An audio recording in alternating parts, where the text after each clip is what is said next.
Hello guys, welcome back. My name is CS Shantanu Bhandari, and today we're going to discuss a new all together a new subject which is called as multidisciplinary case studies.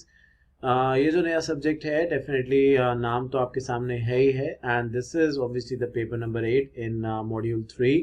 जैसे कि आपको पता है कि new syllabus में अब काफ़ी changes आ चुके हैं and I really support those changes because वो जो चेंजेस हैं वो सारे के सारे ऐसे हैं जो कि आपको करंट मार्केट नीड्स के हिसाब से बता रहे हैं कि एक्चुअली मार्केट में चल क्या रहा है.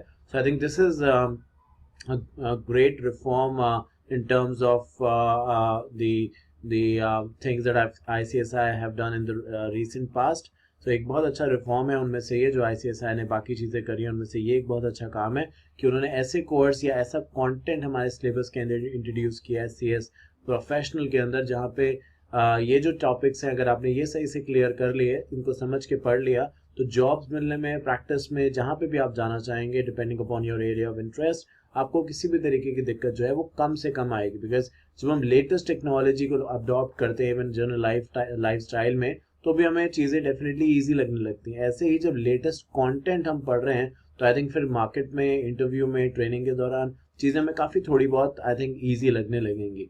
सो आज इसी के बारे में हम लोग बात करेंगे. मैं कुछ जेनरिक डिस्कशन करूंगा बिकॉज ये एक डेमो वीडियो है. So I'll try and maybe discuss one of the cases which is related to the Companies Act, just the first case that's mentioned in the book.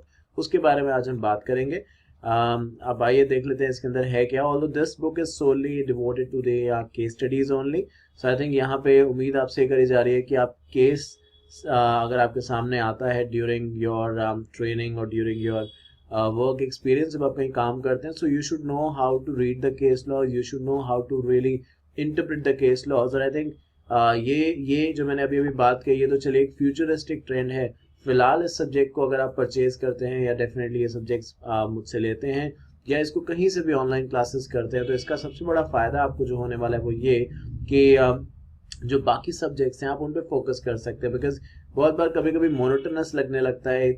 कुछ case laws ऐसे भी होंगे जो 4-4 5-5 page तक extend करेंगे तो बहुत बार एक मोमेंटम जो होता है पढ़ते पढ़ते वो टूट जाता है. हमें बार बार चेक करना पड़ता है कि पहले हमने क्या पढ़ा था बाद में क्या पढ़ा था.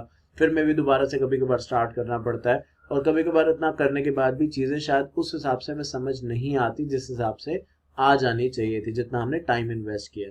तो इन सब चीज़ों को ध्यान में रखते हुए जिस हिसाब से मैं आपको पढ़ाऊंगा वो बेसिकली ये होगा कि मैं केस लॉ पूरा का पूरा आपको line by line and context depending upon हमें क्या पढ़ना है और क्या समझना है मैं उसके बेसिस पे आपको बताऊंगा. सो दैट अगर मे बी आप किसी दूसरे सब्जेक्ट पे भी ज़्यादा ध्यान देना चाहते हैं सिर्फ ये वीडियोस भी अगर आप देख लेंगे that should be more than sufficient for you. और मुझे लगता नहीं कि इसके अलावा आपको कोई भी इश्यूज होगा इसके अंदर. बट अगर है कुछ कोई दिक्कत है कुछ ऐसा जो मैंने स्किप कर दिया कुछ ऐसा जो आपको नहीं समझ में आया सो एज ऑलवेज जैसे कि मैं अपनी हर क्लास में कहता हूँ you are more than welcome to get in touch with me and then we can discuss this further.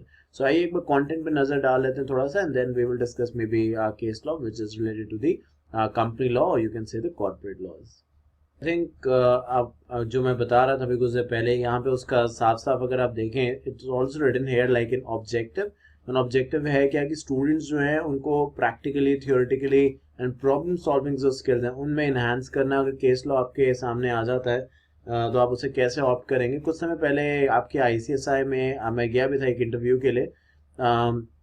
उसमें क्या था कि उन्होंने हमें जैसे हम लोग गए वहाँ पे उन्होंने जनरल इंटरव्यू होने के बाद अगर उन्हें ठीक लगा तो उन्होंने हमें एक केस लॉ दे दिया और कह दिया कि भाई इस केस लॉ को आप अपने वर्ड्स में इंटरप्रेट करके बताइए. सो आई थिंक जो आप बुक्स में पढ़ते हैं द वे यू इंटरप्रेट ये अलग अलग चीज़ हो जाती है. सो इंटरप्रिटेशन मीन्स कि अगर मान लीजिए 5 पेज का केस लॉ है ये सिर्फ ICSI के उस इंटरव्यू के बेसिस पे मत समझिए जनरल लाइफ या जनरल एग्जामिनेशन के बेसिस पे भी समझिए. Because this will be the June 19 at least will be the first attempt for the new syllabus. So यहाँ पे कुछ कहना मुश्किल है कि कैसे क्वेश्चंस आएंगे बट मैं आपको एक एक्सपीरियंस के तौर पे बता रहा हूँ कि केस लॉ की इंटरप्रिटेशन कुछ ऐसी हो सकती है कि मान लीजिए वो जो केस लॉ हुआ 4-5 या मे बी 4 इतने पेजेस में लिखा हुआ है तो आपको कहा जाएगा इसको पढ़ने के बाद अपने वर्ड्स में आप लिखिए समराइज फॉर्म के अंदर. समराइज डज नॉट मीन्स कि आप एक एक चीज कॉपी करें. मतलब ये है कि आपने उसका क्रक्स पढ़ लिया और फिर अपने वर्ड्स में अपनी काइंड ऑफ ग्रामर यूज करके उसको ब्यूटिफिकेशन करके लिख दिया बट कम वर्ड्स में लिखा वही बातें लिखी जो कि कीवर्ड्स हैं और जो इंपॉर्टेंट है ना. ये होगा कैसे ये करना कैसे है ये जैसे हम आगे बढ़ेंगे ये चीजें हमें समझ में आएंगी. सो जिस पूरे एरिया के ऊपर ये बुक जो है वो फोकस करती है वो ये 8 एरियाज हैं कंपनीज एक्ट के ऊपर, जो I think the most important है बिकॉज इसके बारे में हम काफी बात करते हैं in executive, in professionals. Company secretary is all about company law. We talk about SEBI, we talk about securities law, we talk about FEMA and the other economic laws that I think जो आपने economics जो आपने executive में भी पढ़े होंगे. उसके बाद the new area, obviously आपको पता है कि insolvency जो code है, bankruptcy code है, यहाँ पे उसके बारे में भी बात करी जाएगी. कंपटीशन एक्ट को लेके अगर आपको पता होगा पहले MRTP, UTP, RTP ये सब हुआ करते थे. So obviously when we talk about this monopoly, restricted trade practices, unfair and restricted trade practices, अब ये सब हट गए हैं और सिर्फ एक कंबाइंड कॉम्पोजिशन एक्ट बना दिया that is called as the competition act. तो उससे रिलेटेड केस लॉज यहाँ पे आपको काफी डिटेल में मेंशन करे गए हैं. कंपनी की स्ट्रैटेजीज, कंपनी के मैनेजमेंट, कंपनी के trade secrets, kind of an intellectual property का भी कुछ पार्ट्स कवर किया गया है.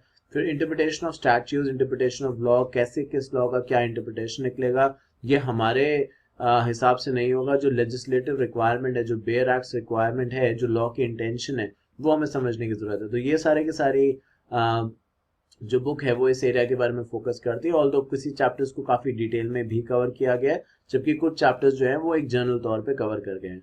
But as I said, as and when we move ahead हमें वो चीजें समझ में आएंगी कि किस बेसिस पे उन्होंने क्या यहाँ पे लिखा है. But as I said just now कि हम will start with obviously the corporate law which is the company law. आज इसके बारे में हम थोड़ा सा start करेंगे and we're gonna actually maybe discuss the first case that's mentioned in the book. Okay, so जैसे कि आप जानते हैं, आई थिंक हम सभी ने, भले हम ओल्ड कोर्स के हों या न्यू कोर्स के हों, ओल्ड वाले तो शायद मे बी देख रहे होंगे ये, बट उन पे एप्लीकेबल नहीं होता बिकॉज ओल्ड कोर्स में सब्जेक्ट है ही नहीं. बट हमने नेवरदलेस एक सब्जेक्ट पढ़ा होगा जहाँ पे ओल्ड एंड न्यू के बीच में हम डिफ्रेंशिएट नहीं कर सकते, विच इज ड्राफ्टिंग. वहाँ पे हम बहुत बार सुनते हैं कि एक बंदा होता है पेटिशनर, एक बंदा डिफेंडेंट होता है, या एपेलेंट होता है, रिस्पोंडेंट होता है. So the person who sets the code into action is called as the petitioner, और जिसके ऊपर केस फाइल किया जाता है that particular person is called as a defendant. यानी जो केस फाइल करता है that particular person is a petitioner, और जिस पे केस फाइल हो रहा है, जो अपने आप को डिफेंड कर रहा है, ये कह के कि मैंने ये नहीं किया है या ये ऐसे नहीं था वैसे नहीं था, मान नहीं रहा है बात, अपनी पॉइंट ऑफ व्यू जो है वो कोर्ट के सामने रख रहा है, दैट पर्टिकुलर पर्सन और that particular entity is called as the defendant. So आज इसी के बारे में हम लोग बात करेंगे. यहाँ पे दो पार्टीज का नाम आप देखेंगे लिखा है. सो नाम अलग अलग हो सकता है, इनका प्रोनाउंसिएशन अलग हो सकता है, बट हमें यहाँ पे जैसे ये केस जो है बेसिकली जो आप अभी हम पढ़ेंगे विल रियलाइज कि जो टी है उससे रिलेटेड कुछ, अगर किसी को इनकम दी गई है, शेयर होल्डर को डिविडेंड दिया गया, उससे रिलेटेड है ये. क्योंकि होता क्या है कि जैसे कि आप जानते हैं इनकम टैक्स एक्ट के अंदर कुछ चीजें हैं, कमी है, बट जैसे इनकम टैक्स के अंदर कुछ एग्जाम्पशन है. फॉर एग्जाम्पल एग्रीकल्चर लैंड से जो प्रोड्यूस लिया गया है अप टू दिस, अगर हम इनकम टैक्स एक्ट के बारे में बात करें, so anything that's grown on the agriculture land, agriculture income जो है उस पर एग्जाम्पशन मिलती है, उस पर कोई एसेट इनकम टैक्स नहीं है. तो ये उसी के बारे में यहाँ पे बात करी जा रही है कि मान लीजिए एक कंपनी है या एक ग्रुप ऑफ कंपनी है ए एंड बी. मैं अभी ब्रीफ समझा रहा हूँ फिलहाल, obviously study line by line, and जितना रिक्वायरमेंट होगी उसके हिसाब से we want to talk about it. तो है क्या कि मान लीजिए एक there is a company called as A and there is a company called as B. ये दोनों कंपनीज आपस में इंटररिलेटेड है, kind of in holding and subsidiary relation है, just as an example. And क्या हो रहा है कि ये दोनों ही टी की एक्टिविटीज में डील करती हैं, चाय जो है वो उगाती हैं, उसकी एक्टिविटीज में डील करती हैं. अब हुआ क्या, जब इन्होंने डेफिनेटली जब कंपनीज हैं और यहाँ पे हम कहीं ना कहीं सेबी को भी इन्वॉल्व करेंगे, तो मान लेते हैं कि ये जो है ये सारी की सारी पब्लिक कंपनी है, लिस्टेड या अनलिस्टेड, इससे अभी कोई यहाँ इस केस लॉ में फर्क नहीं पड़ने वाला. तो दो कंपनीज हैं, पब्लिक कंपनी है, शेयर इशू करती हैं और चाय का धंधा करती हैं, विच मीन्स चाय के बिजनेस में डील करती हैं. अब हुआ क्या कि जब इन्होंने चाय वगैरह उगाई तो डेफिनेटली बिकने लगी वो सब चीजें, as a result of which company की जो वैल्यू है वो बढ़ने लगी और कंपनी को प्रॉफिट हुआ. अब आप जानते हैं कि although there is no obligation on the company कि अगर उसको कोई प्रॉफिट हुआ है तो वो डिविडेंड डिस्ट्रीब्यूट करे, ऐसी कोई भी जबरदस्ती की कंडीशन नहीं है. आई थिंक यही सबसे बड़ा, अपार्ट फ्रॉम अदर्स, यही सबसे बड़ा फर्क है between the debentures and the share holders. Because share holders में क्या है, उनको डिविडेंड मिलेगा या नहीं मिलेगा किसी चीज की श्योरिटी नहीं है इस बारे में, बट डिबेंचर होल्डर्स को इंटरेस्ट मिलेगा, दैट इज फॉर 100% श्योर. ये बिल्कुल एकदम सही बात है. तो इन्हीं चीजों को ध्यान में रखते हुए ये हुआ कि दो कंपनीज जो थी उन्होंने चाय का कारोबार किया और प्रॉफिट हुआ, as a result of which उन्होंने डिसाइड किया कि अपने जो शेयर होल्डर्स हैं, मैं मान लेता हूँ बहुत सारे हैं, उनमें से एक था एक्स, सभी को हम लोग शेयर होल्डर्स को डिविडेंड डिस्ट्रीब्यूट करेंगे। तो एक्स भी एक शेयर होल्डर था और उसको भी एक certain amount of dividend as to the number of shares X के जो पास थे उसके बेसिस पे उसको डिविडेंड दे दिया गया। अब जैसे कि मैंने कुछ देर पहले कहा कि ये जो कंपनीज हैं ये टी का काम कर रही हैं, और जहाँ पे चाय उगा रही हैं, जिस लैंड पे, जिस जमीन पे चाय उगा रही है, वो एक एग्रीकल्चर लैंड है। और मैंने कुछ देर पहले कहा कि as per the provision of the income tax act, agriculture जो लैंड है उसकी सारी इनकम एग्जेम्प्ट होती है। तो यहाँ पे एक आ गया कि जो एक्स है, जो जो उसको डिविडेंड मिल रहा है, यानी ए और बी जो कंपनीज हैं, जब वो अपना इनकम जनरेट कर रही हैं, और वो जो इनकम है वो एग्रीकल्चर लैंड से जनरेट हो रही है, जो कि as per the laws in India income tax act के हिसाब से एग्जाम्पशन है। तो जब डिविडेंड एक्स को मिल रहा है, और ये डिविडेंड कहाँ से रिलेटेड है, उसी चाय से रिलेटेड है, जो चाय का business company A and B कर रही हैं। और वो जो एक्चुअली जो टी है वो कहाँ पे ग्रो हो रही है, कि एग्रीकल्चर लैंड पे एग्जाम, जो कि इनकम टैक्स के हिसाब से एग्जेम्प्ट है। तो फॉरवर्ड हम जाएं, पीछे जाके सोचें, तो हमें समझ में आएगा कि यहाँ पे एक कंपनी, एक मतलब ऑब्वियसली ग्रुप ऑफ कंपनीज हैं ए बी, वो बिजनेस करती हैं चाय का, और वो जिस एरिया पे, जिस लैंड पे चाय उगा रही है वो इनकम टैक्स से एग्जेम्प्ट है, और उसी में से प्रॉफिट हुआ तो एक्स एज शेयर होल्डर को एक सर्टेन अमाउंट ऑफ मनी मिला। तो जब ये मनी मिला तो एक्स ने बोला भाई फिर एग्जाम्पशन मुझे भी दो, क्योंकि ये जो डिविडेंड तुम मुझे दे रहे हो बेसिकली कहाँ से दे रहे हो, ये चाय है उसके बिजनेस से दे रहे हो, और ये चाय जो है वो कहाँ उग रही है, एग्रीकल्चर लैंड पे उग रही है, तो मुझे भी एग्जाम्पशन मिलनी चाहिए एज पर द एक्ट। तो यहाँ पे उसी को लेके कंटेंशंस लिखी गई हैं, कोर्ट ने अलग अलग पर्सपेक्टिव या कोर्ट ने अलग अलग पॉइंट ऑफ व्यू एक्सप्रेस किया है, जिसके बारे में हम बात करेंगे। But the Indian of the day जो रिजल्ट निकला है वो ये कि किसी भी तरीके की एक्स को एग्जाम्पशन नहीं मिलेगी डिविडेंड के लिए, क्योंकि यहाँ पे जो समझाया गया हम उसे पढ़ेंगे भी। इनकम टैक्स एक्ट का तो रेफरेंस यहाँ पे लिया गया, प्लस एग्रीकल्चर इनकम का भी लिया गया। ये बताया गया जो I think in the end है इस केस के, कि डायरेक्ट इनकम होनी चाहिए, अगर रिमोट या इनडायरेक्ट। डायरेक्ट इनकम क्या है, कंपनी की डायरेक्ट इनकम है, उसने चाय वहां पे उगाई, उसको फायदा हुआ। बट इनडायरेक्ट क्या इनकम है, जो शेयर होल्डर है उसको डिविडेंड मिल रहा है, तो दिस इज इनडायरेक्ट इनकम। तो इनडायरेक्ट इनकम जो है वो इनकम टैक्स के प्रोविजन के हिसाब से एग्जेम्प्ट नहीं है। यहाँ पे इस चीज को और सही से समझाने के लिए एक और एग्जाम्पल भी यूज किया गया, कि मान लीजिए देयर इज अ फार्मर जो कि मान लीजिए एक एग्रीकल्चर लैंड है उसके पास, और वो फार्मर है, वो बैंक से लोन लेता है, तो बैंक उसको लोन दे रहा है। So there is a bank called S B and there is a farmer called F. तो जो फार्मर है उसने लोन लिया है, और बैंक से लोन लिया है, और वो धीरे धीरे वो पैसे बैंक को वापस करेगा।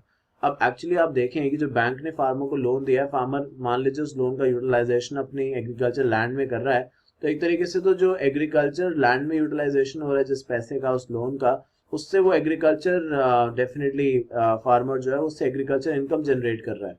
तो काइंड ऑफ तो हम ये भी कह सकते हैं कि जब फार्मर वापस ये पैसे करेगा बैंक को, तो बैंक को भी इनकम से एग्जेम्पशन मिलनी चाहिए, बिकॉज फार्मर जो है वो तो पैसा कहाँ से कमा रहा है, इनकम टैक्स जो पैसा कमा रहा है फार्मर, वो एग्रीकल्चर लैंड से कमा रहा है। और एग्रीकल्चर लैंड तो जैसे कि हमने इनकम टैक्स के प्रोविजन में पढ़ा और कहा जाता है कि इनकम टैक्स के प्रोविजन के हिसाब से एग्रीकल्चर लैंड जो है वो एग्जेम्प्ट होती है।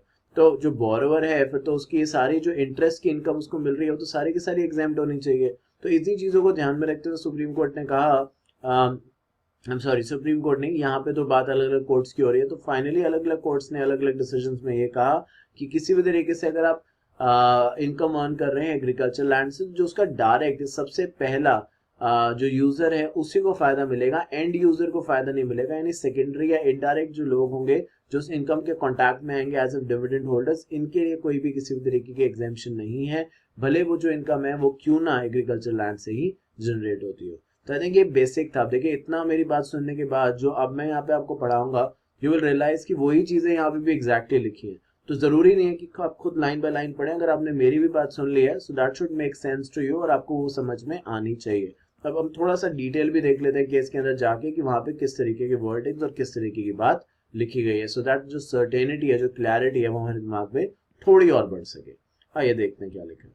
सो जो केस लॉ हुआ, डेफिनेटली जो पार्टीज है वो लिखा है बच्चा एफ गुजर and CID which is commissioner income tax, 1953 का ये केस है। उनके साथ कुछ और लोग भी थे जिनका नाम यहाँ पे लिखा हुआ है, बट जिसने ये डिसाइड किया उनके नाम भी यहाँ पे लिखे हुए हैं।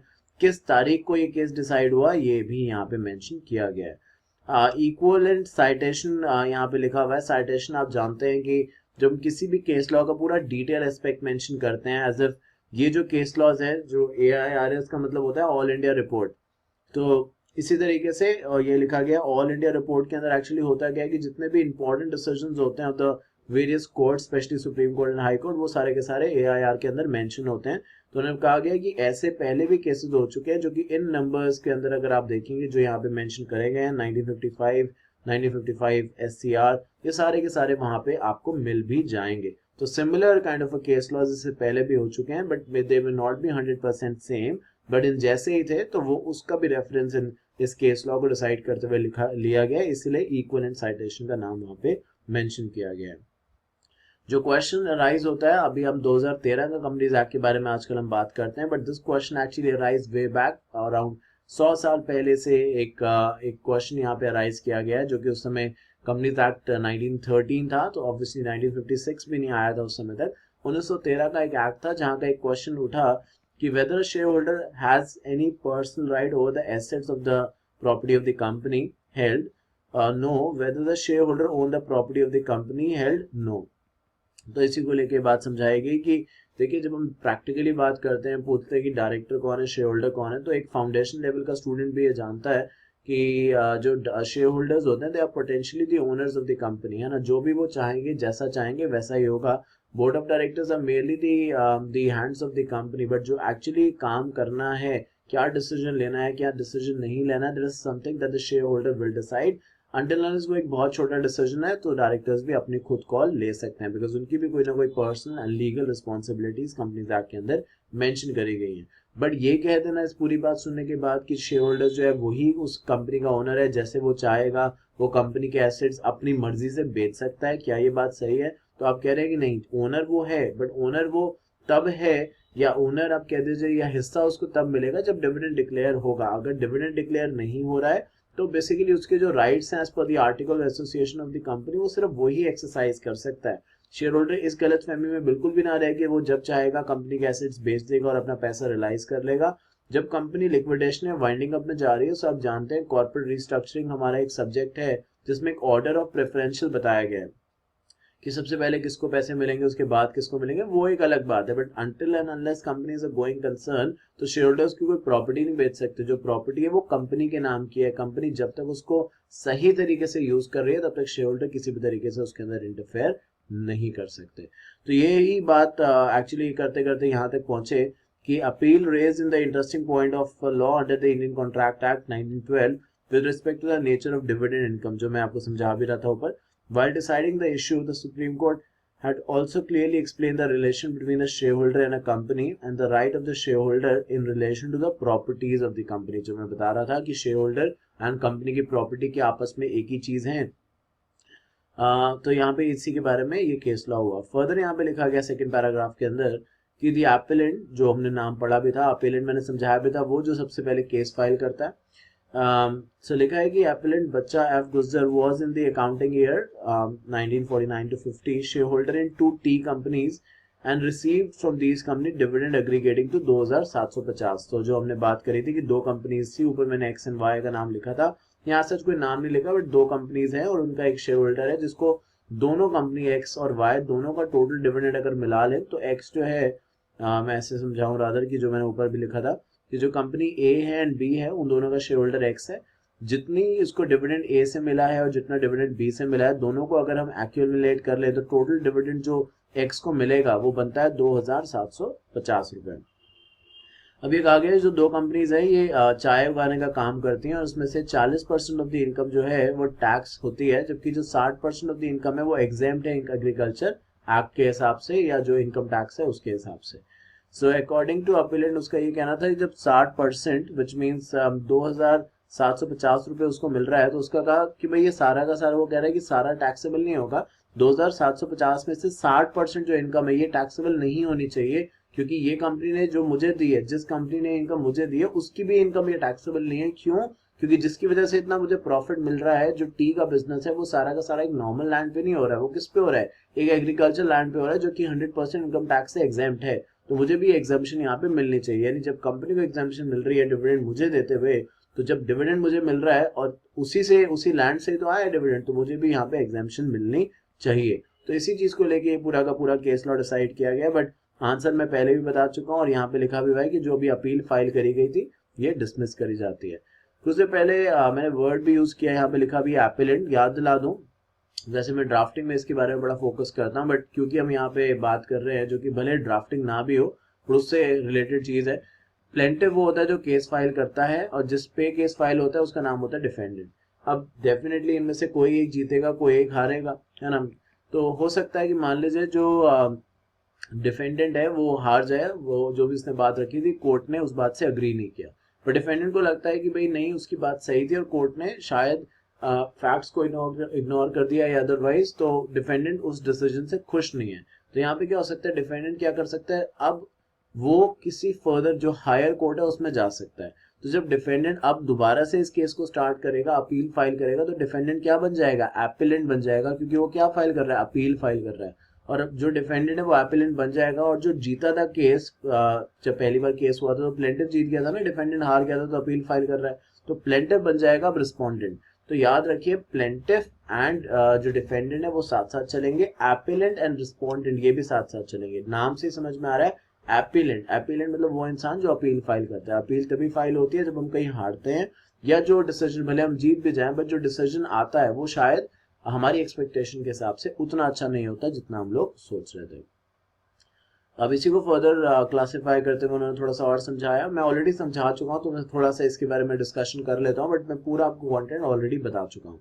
तो लेकिन it was true that the agriculture process renders 60% of the profit exempt from tax in the hands of the company, which is used for agriculture purpose. But can it be said that when a company decide to distribute the profit to shareholders and declares a dividend to be allocated to them, such dividend in the hands of shareholder also partake मतलब वही हो जाएगा the character of revenue derived from the land which is used for the agriculture purpose. Such possession, if accepted, would extend the scope of the vital words revenue derived from the land. यहाँ पे क्या लिखा है, revenue derived from the land, which means देखिए बार बार हम अलग अलग case laws को यहाँ पे रेफर करेंगे जो इंडिया में हुए हैं और इंडिया के बाहर हुए हैं, बिकॉज 1913 के हिसाब से डिसाइड हो रहा है, एंड वी ऑल नो कि इंडिया उस समय इंडिपेंडेंस भी नहीं हुआ था, तो इंडिया ऑब्वियसली डेमोक्रेटिक कंट्री नहीं था। तो जितने भी यहाँ पे केस लॉज हम पढ़ेंगे, कुछ केस लॉज ऐसे हैं जो इंडिपेंडेंस के बाद के हैं, कुछ जैसे कि जो हम पढ़ रहे हैं जो इंडिपेंडेंस के पहले के हैं। तो उस समय क्या है कि इंडिया के पास अपना कोई लॉ नहीं था, जो ब्रिटिशर्स के रूल्स से उसी के बेसिस पे सब कुछ होता था यहाँ पे।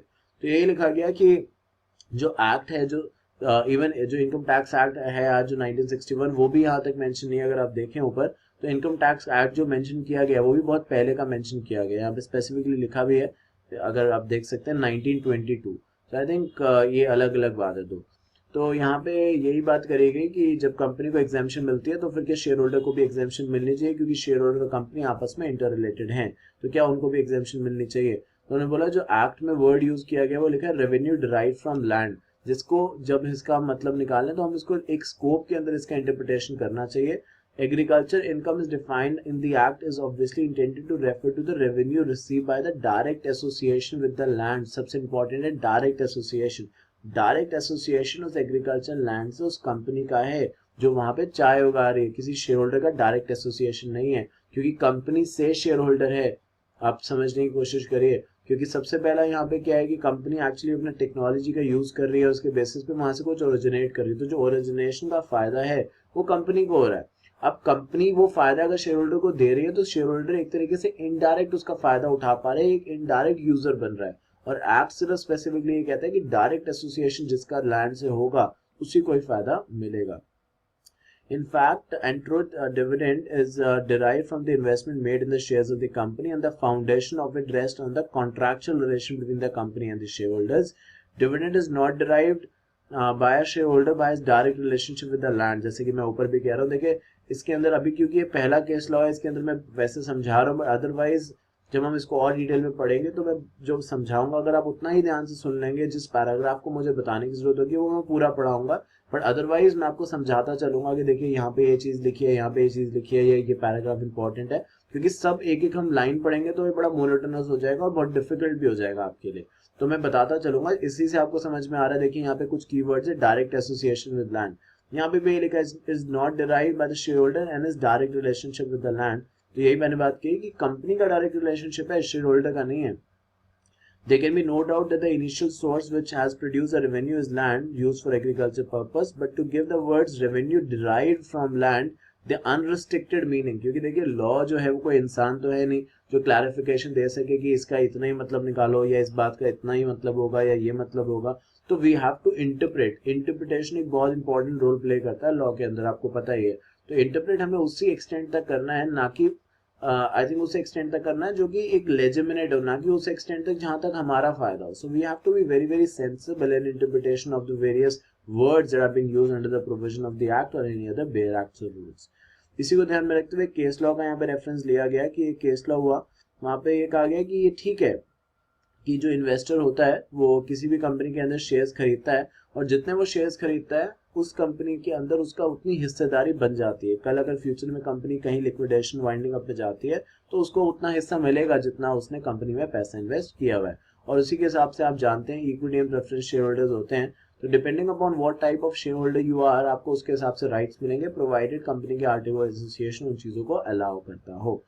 ये भी लिखा गया कि the use of the word asset in the passage quoted above cannot be exploited to warrant the inference that a shareholder investing money in the purchase of the shares becomes entitled to the assets of the company and has any share in the property of the company। ये important line है जो bold में highlighted है, shareholder has got no interest in the property of the company though he has undoubtedly right to participate in the profit if and when। कोई जबरदस्ती नहीं है, क्योंकि मैंने पहले भी बताया था शेयरहोल्डर्स को क्या मिलता है, डिविडेंड मिलता है जो कि कंपनी डिस्ट्रीब्यूट करे या ना करे शेयर होल्डर कुछ नहीं कर सकता। On the contrary debenture holders get the interest, और ये इंटरेस्ट का डिस्ट्रीब्यूशन मैंडेटरी है, कंपनी को करना ही करना होगा अगर उसने डिबेंचर इशू किया है। बट डिविडेंड के तौर पे प्रॉफिट होगा तो मिलेगा, और वो भी अगर जरूरी नहीं है कि प्रॉफिट है तो कंपनी दे, अगर कंपनी देगी तो ही आप डिविडेंड होल्डर्स जो है उसको एक्सेप्टेंस कर सकते हैं, उनके पास और कोई ऑप्शन नहीं है।